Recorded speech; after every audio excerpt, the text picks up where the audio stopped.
A very good evening and welcome to the 8 p.m. news broadcast brought to you by Eswatini TV.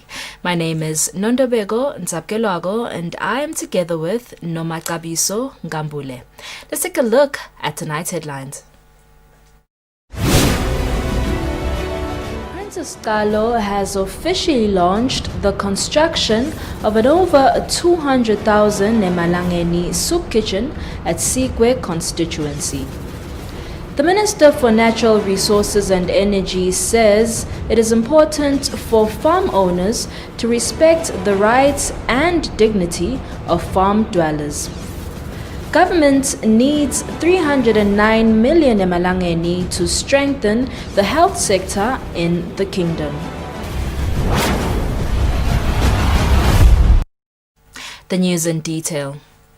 Princess Kalo has officially launched the construction of an over 200,000 emalangeni soup kitchen at Sikwe constituency. The project is part of Skalo Foundation's construction of 4 soup kitchens in all the 4 regions of the country. During the event, His Royal Highness donated food to vulnerable children under Sikwe.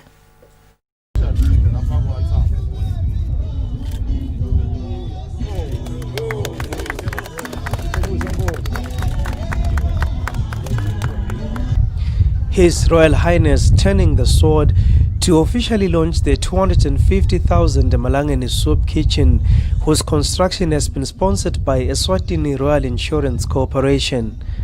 After successfully distributing food parcels to the elderly across the country, His Royal Highness is now focusing on tackling challenges affecting orphans and vulnerable children. The Sikalo Foundation will build 4 soup kitchens in all the 4 regions of the country. The structures will support already operational soup kitchens, and today was the launch of the first one in Sikwe, a constituency with 41 soup kitchens, with each supporting over 60 orphans. These are Eswatini's future leaders, and His Royal Highness, who also donated food items worth thousands of emalangeni to the orphans, is all out to transform their lives. Eswatini Royal Insurance lamuhla lesite ngawo kakhulu lapha indzaba yelikhishi bekunene lesithi sidawuletha likhishi lapha lelitawukhona ukuthi lisekele lamakhishi lamanye langemashumi lamane nakunye latawuphese kuthelela kula lamanye bekunene lelikhishi leli bekunene ngula khona sitawusebenzela ukuthi mangabe kunekudla lesikulethako sikhona ukuthi sikulethele lapha kuleli khishi bese ke sekuyathathwa sekuyamikiswa ke lena nalena ngaphandle la khona kufuna ukuthi kuyoqhubeka kusithe sive khona bekunene. The sponsors of the project were beaming with pride when presenting the sponsorship to His Royal Highness. Inkampani ke bekunene mbane Nkosi itsite itawusita kwakha le soup kitchen yala lekunye kucala kulo msebenzi wombane Nkosi ukuthi kwakhiwe lama soup kitchens tindleko ke tekuyakha ukuthi udona hlelo kabonakala ukuthi mhlambe ingete tenga empeleni ku 250,000. Prince Hlangusempi was among speakers who praised Prince Sikalo for his trailblazing charity initiatives, and he urged him to remain resilient as he transforms the lives of the nation, one Liswati at a time. Lolo kwendako umntwana Nkosi ungaphele amandla engwane ungaphele amandla kangangoba lokunye batakunyembenya lokunye bakudumise. But njengesingisi, never give up doing something very good. Sponsors who support the Sikalo Foundation were applauded by the Chief of Lavumisa, Prince Gasa Wangwane, who allocated land for the construction of the soup kitchen. Empeleni nini bokunene uma nisita umntana Nkosi lisinyane nisuke nisita emakhosi qobolwawo. The Member of Parliament, David Ngampalala, who is also the Minister of Tinkhundla Administration and Development, revealed plans to transform Sigwe into a bustling town. Kodwa lesikusho ukuthi intuthuko siyawilwela size siphumelele kunqoba kwethu ukuthi sishiye ilegacy kule ndawo lesinedolobha nako lesingakusho. On the news, I am Sandile Makanya reporting with Themba Mamba in Sigwe. The Minister for Natural Resources and Energy, Peter Bembe, says it is important for farm owners to respect and protect the rights and dignity of farm dwellers. The minister was speaking when addressing members of his ministry's portfolio at Mandenga Lodge. The essence of the meeting was to look into the Farm Dweller Amendment Bill and the Petroleum Bill. The Minister for Natural Resources and Energy, Peter Bembe, says it is important for farm dwellers' rights to be respected. The minister was addressing his ministry's Senator Portfolio Committee at Mandenga Lodge during a meeting where they are looking into the Farm Dwellers Control Amendment Bill. This comes after the House of Assembly had asked the minister to amend the bill to protect farm dwellers from exploitation. When we went to Parliament to look for a budget that was to assist the petroleum company, it was difficult to get it passed because it hadn't followed the principles that it must be established as a parastatal. The amendment bill will allow farm dwellers to have access to basic services like water and electricity. The bill also seeks to compel farm owners to provide alternative places of abode in case they want to evict farm dwellers. The meeting will also look into the proposed petroleum bill. The chairperson of the committee, Princess Nkosi, says the bill will enhance the energy sector in the country. The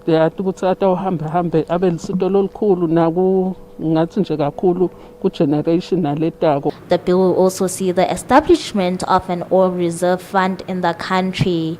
For Eswatini TV News, I'm Temalang Ndlamini with Muslim Konda, Ezulwini. Government is in the process of raising a loan of about 309 million emalangeni, which will increase its total debt stock to about 26 billion emalangeni. The loan is needed to strengthen the health sector. The Finance Seasonal Committee has recommended that the House of Assembly approve the loan. Government intends to raise a loan of around 309 million emalangeni from the International Reconstruction and Development World Bank. The loan will increase total debt to 41.16% of the gross domestic product. The recommended international debt threshold is 35% of GDP. However, the Finance Sessional Committee, through its chairperson Thandi Nxumalo, has tabled a report recommending that members of Parliament should approve the loan. The committee has found that the project to be funded through the loan is a brainchild of a study that was undertaken by the World Bank in the country on Human Capital Index. The report states that the project will improve the reliability of supplies of essential medicines and the uptime of medical equipment. This will be through construction of an integrated operations center for supply chain management, equipment maintenance, and data warehouse. The report says the project will reduce waiting time for patients and facilitate real-time access to patients' records. It also says the project will strengthen capacity for workforce planning and performance management of health workers and enhance their productivity. Further, the project will improve efficient spending in the health sector to ensure that the health sector achieves better outcomes for the budget it receives.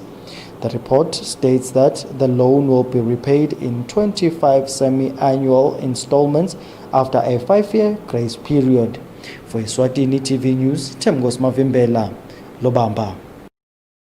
Farmers are making good use of the website by NAMPORD, which was designed to showcase different farming products by farmers. NAMPORD CEO Siphepiso Dlamini pleads with farmers not to sell already influx items in the market. The National Marketing Board, NAMPORD, launched a website where farmers can sell their products and also sell amongst themselves. According to the NAMPORD CEO, Siphepiso Dlamini, farmers are making good use of the website so far.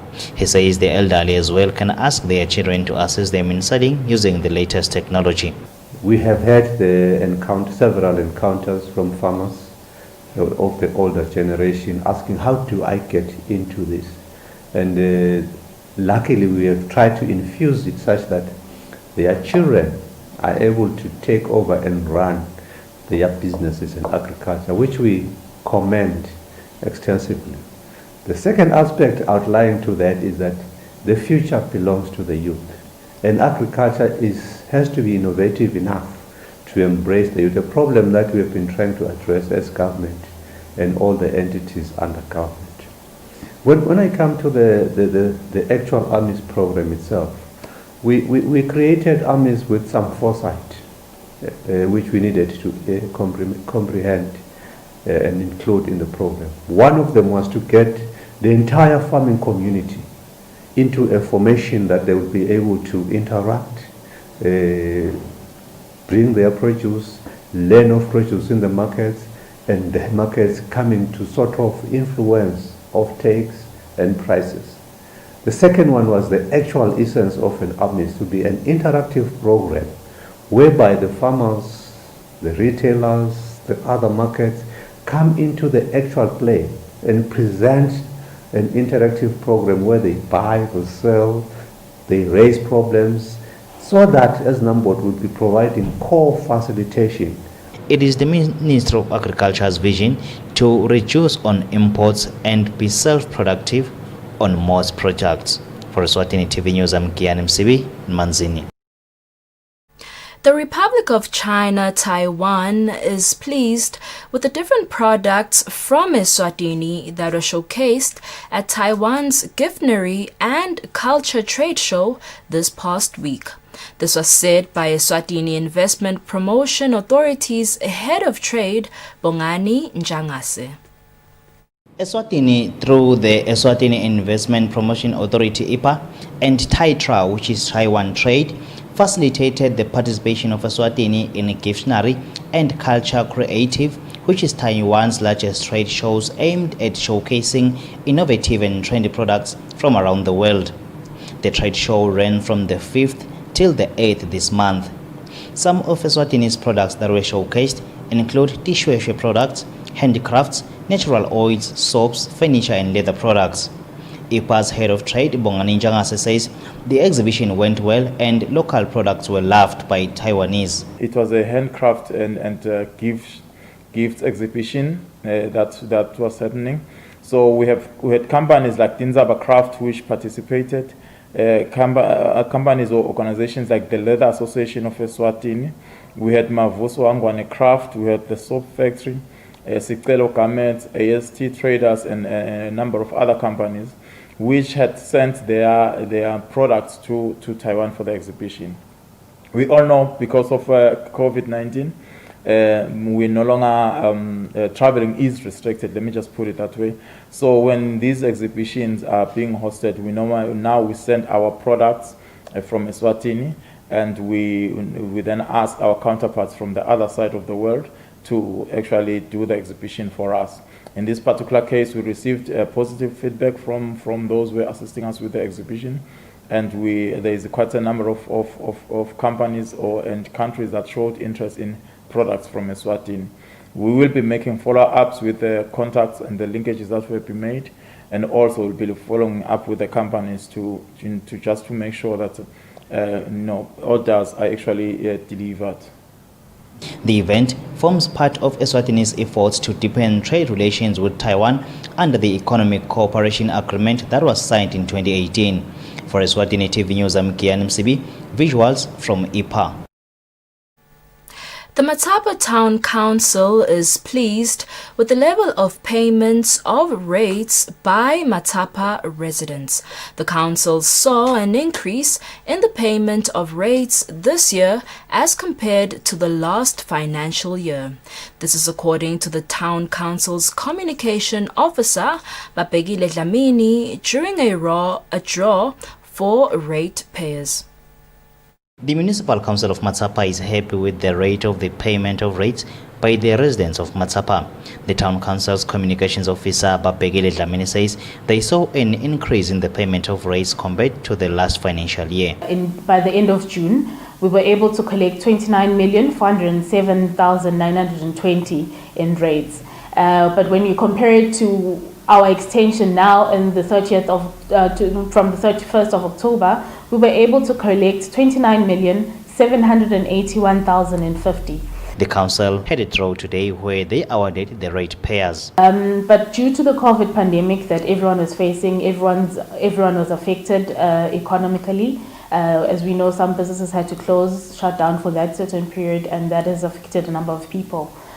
So what we did as a council, we extended the payment period and extended it to 31st October.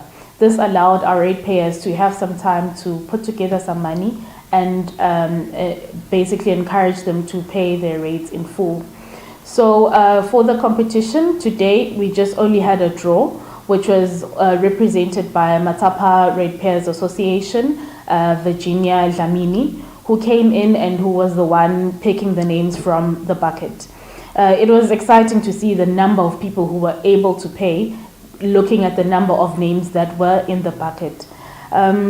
We had a number of prizes. We're excited to announce that we had 24 winners who won from this competition.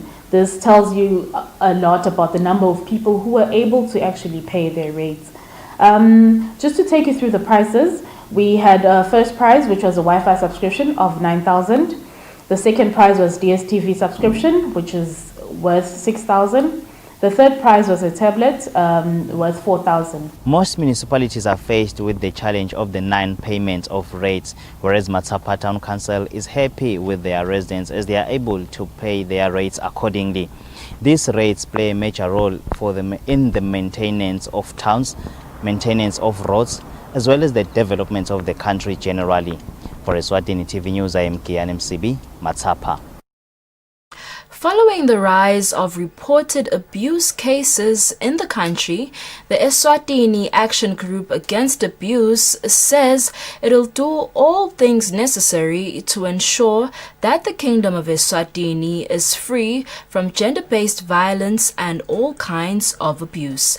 This was said by the Eswatini Action Group Against Abuse Regional and Community Coordinator Gcinile Gumbi when addressing matters of abuse in a meeting that was held at Emafini Lodge. Reports of people involved in different kinds of abuse, such as gender-based violence, are rising in the country. The Eswatini Action Group Against Abuse continues in strengthening activities that seek to eradicate abuse in the country, as they held a meeting with its stakeholders to address ways in which they can achieve the goals of preventing abuse cases in the country. The Regional and Community Coordinator Gcinile Gumbi says that determined to ensure that Emaswati are safe by creating awareness about how people can prevent and report abuse. To tell them that we do have services whereby we just counsel a person to talk about issues of anger management, and the police. Like I said, within the house we have different stakeholders. When you go to the police, it's not that they're going to arrest you. Let's say maybe you feel you are angry. You can consult the police to talk about that. They come to your family, to communities to talk about these issues.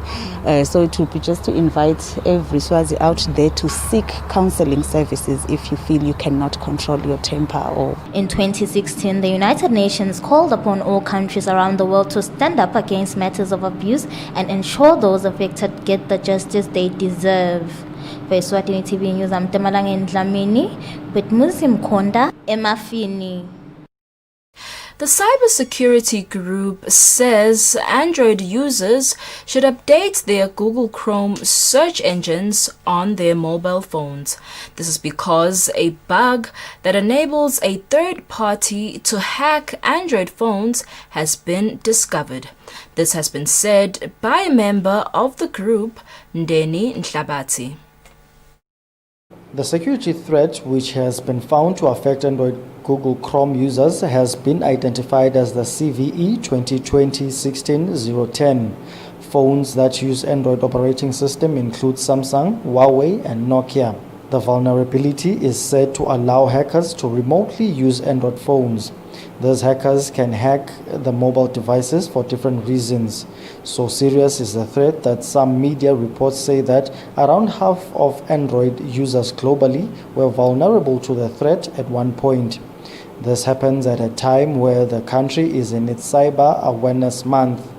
A member of the local cybersecurity awareness group, Ndeni Nhlabati, has warned Android users about the threat. Nangabuka nje kwale sikubita CVSS, Common Vulnerability Scoring System, ithi 8.3 isuka ku1 ya 10. Shothi nangabe iku 8.3 ingodi ngendlela lesimanga. Kuphendula lo mbuto lokubutako nje. Ingodi ngendlela lesimanga singawacela ama users Android la sebenza Google Chrome ukuthi aka-update phela to mitigate lama text langenteka. Update ase-update ke nomaphi se-update ku vendor website. Nangabe nje usebenzisa Android we update ku Play Store. Google Chrome so apply le ma patches on the vulnerabilities la khona. So if ama users update atawuphepha. Kepha nangabe anga update aqhubeka asebenzisa Google Chrome lomdzala usho ukuthi asenekuhlaseleka. Google has also warned Android users to update Google Chrome on their mobile devices for patches. Ignoring this can make Android mobile phones vulnerable to the threat. For Eswatini TV News, Temgos Mavimbela with Fabrice Msonera, Mbabane. Red Cross Society and the United Nations Children's Fund have embraced the Umgcini Wesive campaign. According to Red Cross's Wanda Gininza, they have been able to reach 10,000 Emaswati where they're preaching about adhering to COVID-19 regulations. On the 29th of October this year, the Prime Minister launched the Mgcini Wesive Behavioral Change Campaign, a campaign which seeks to encourage Emaswati to work together in fighting COVID-19 by adopting good health behavior and taking care of one another. Organizations in the country such as Bapalali Red Cross Society, UNICEF, Eswatini and others have already started with the campaign. Wanda Gininza from the Red Cross Society says they have been able to reach out to over 7,000 communities in different areas in the country. Sikhumbuta abantu ukuthi abakwende konke sisesibukile uhulumende sekaphumile nandvunangula sashito ukuthi yiba ngumgcini wesive sitneke siyabakhumbuta lokho ukuthi abakwende konke lokho lokufuneka ukuze batawukhona kuphepha kudiphephisa na COVID. Kuhamba nje kulamalanga sesikhonile kuhambela cishe emakhaya langabalela lokungetulu kwa 7,000 households lese ka khona ke ukuthi etifundzeni tonke letotine telive sikhone kuhamba sibakhumbuta ngalomlayeto. Bantu ke lese sikhone kuba richer sesibabala nje bonke bangetulu lokungenani kwa 15,000 webantu lese bakhona ukuthola lomlayeto wekuthi abakwende konke lokufaka ekhathi kufaka kugeza tandla kufaka ama-mask ngaso sonke isikhathi kugcina umkhathi noma kuchelelana ukuze bangatawenzisa kuhamba kweligciwane le-COVID. The Mgcini Wesive Behavioral Change Campaign aims to help people understand that everyone needs to stand up against the fight of eradicating COVID-19 in the kingdom. Reporting, I'm Temalang Ndlamini with Muslim Konda in Babane.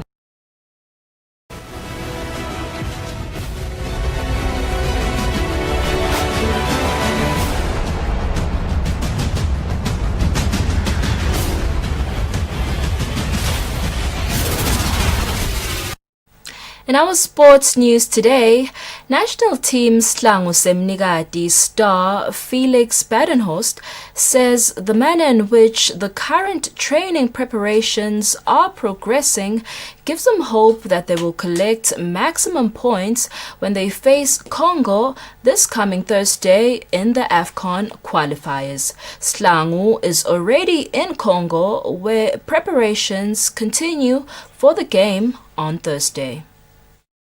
National team Sihlangu Semnigati is already in Brazzaville preparing for the first leg of the 2021 AFCON qualifiers against Congo. Speaking to Felix Badenhorst as one of the international players to represent the country, Badenhorst believes they have what it takes to get 3 points in Brazzaville.